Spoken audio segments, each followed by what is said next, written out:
मध्ये गॅस टंचाईच्या प्रश्नावर गेल्या 3 आठवडे आम्ही सातत्याने विधानसभेमध्ये प्रश्न उपस्थित करत होतो। आज सकाळी पण हा मुद्दा उपस्थित केला। मुख्यमंत्री सभागृहात होते पण मुख्यमंत्री उत्तर न देता त्यांनी त्या ठिकाणी पळ काढला आणि राज्याचे अन्न नागरी पुरवठा मंत्री छगन भुजबळ आज निवेदन करणार होते आणि त्यांनी निवेदन केलं।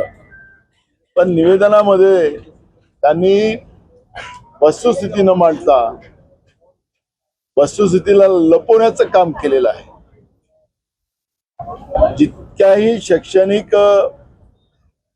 वसतिगृह आहेत त्या ठिकाणी कमर्शियल गॅस देणं बंद झालं आणि त्याचा परिणाम असा झाला की त्या हॉस्टेलच्या मालकांनी त्या संस्थांनी सांगितलं की आम्ही मुलांना जेवायला देऊ शकत नाही। ऐन परीक्षेच्या वेळेस त्या ठिकाणी मुलांना मग पीजीचे असतील अनेक वर्गातले जे मुलं मुली या हॉस्टेलमध्ये राहतात हे गरिबांची मुलं मुली असतात, मध्यमवर्गीयांचे असतात, त्यांना हॉस्टेल सोडून जावं लागलं। त्यांचं शैक्षणिक वर्ष वाया जाते। पण मंत्री उत्तर देत होते की आम्ही शैक्षणिक व्यवस्थांना देतो आहे, म्हणजे खोटं उत्तर दिलं। मग ज्या संस्थांनी वसतिगृहातून मुलांना काढलं त्यांच्यावर कारवाई करणार का? त्याचं उत्तर द्यायला तयार नाही। आणि घरगुती गॅसच्या बाबत सांगतात की माध्यमाच्या माध्यमातून ज्या पद्धतीनं खोट्या अफवा टाकल्या जातात त्या माध्यमावर आम्ही कारवाई करतो।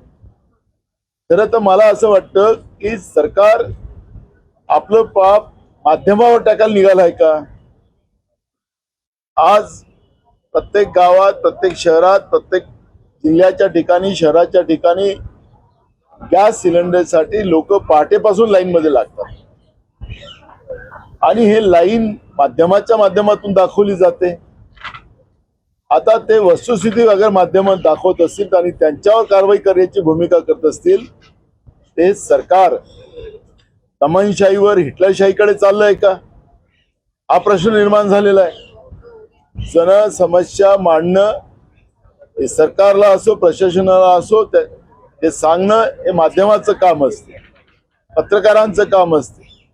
पण आता त्यांच्यावरही बंधन आणायचं पाप हे सरकार करत असतील तर हुकुमशहाचं सरकार या महाराष्ट्रात आलंय का? हा प्रश्न या निमित्तानं निर्माण झालेला आहे। आणि म्हणून मी सरकारला सांगितलं की तुम्ही माध्यमावर कारवाई करायची भूमिका घेत असाल तर हे चुकीची आहे।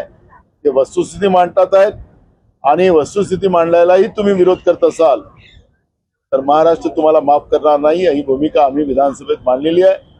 आणि म्हणून आता गॅस सिलेंडरची सप्लाई, तुमचा जो गॅस आहे असं तुम्ही सांगताय सरकार, तर गॅस सिलेंडरची सप्लाई ही प्रत्येकापर्यंत पोहोचावी अशी आमची भूमिका आहे।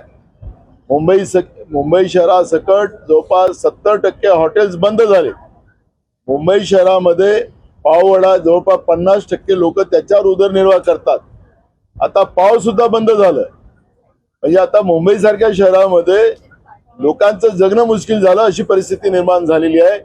तरी सरकार all is well, feel good मध्ये असलेले हे सरकार आहे। आणि म्हणून आता लोकांनीच या सरकारला काय उत्तर द्यायचं ही भूमिका जनतेने घ्यावी। आम्ही तुमच्यासाठी लढतोच आहे।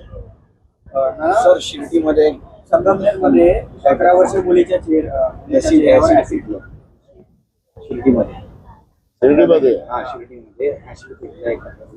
चेहऱ्यावरती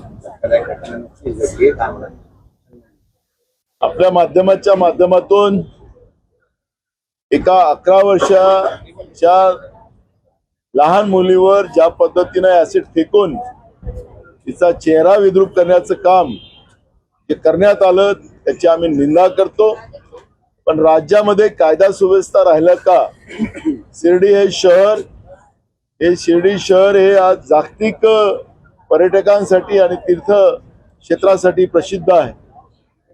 त्याचे परिणाम, शिर्डीचे परिणाम देशपातळीवर आणि जागतिक पातळीवर जाईल याची भीती समजा राज्य सरकारला नसेल आणि तिथलाच कायदा सुव्यवस्था बिघडला असेल तर महाराष्ट्रातली अवस्था काय आहे हा प्रश्न या ठिकाणी निर्माण झालेला आहे। सरकारला याचा जवाब आम्ही विचारू, सरकारने त्याचं उत्तर द्यावं ही भूमिका आमची राहणार आहे। सर हिंदी में जाना चाहेंगे, आज जिस तरीके से आपने जो मुद्दे रखे हुए हैं हाउस में, गैस के बारे में भी आपने बात कही है, क्योंकि बहुत ज्यादा शॉर्टेज जो है हमें देखने को मिला है महाराष्ट्र में भी, किस तरह देखेंगे सर? देखो, राज्य सरकार को गए 3 हफ्ते से हम विधानसभा में ये सवाल को पूछ रहे हैं, लेकिन सरकार ही गैस पे है, सरकार जवाब नहीं दे सकती।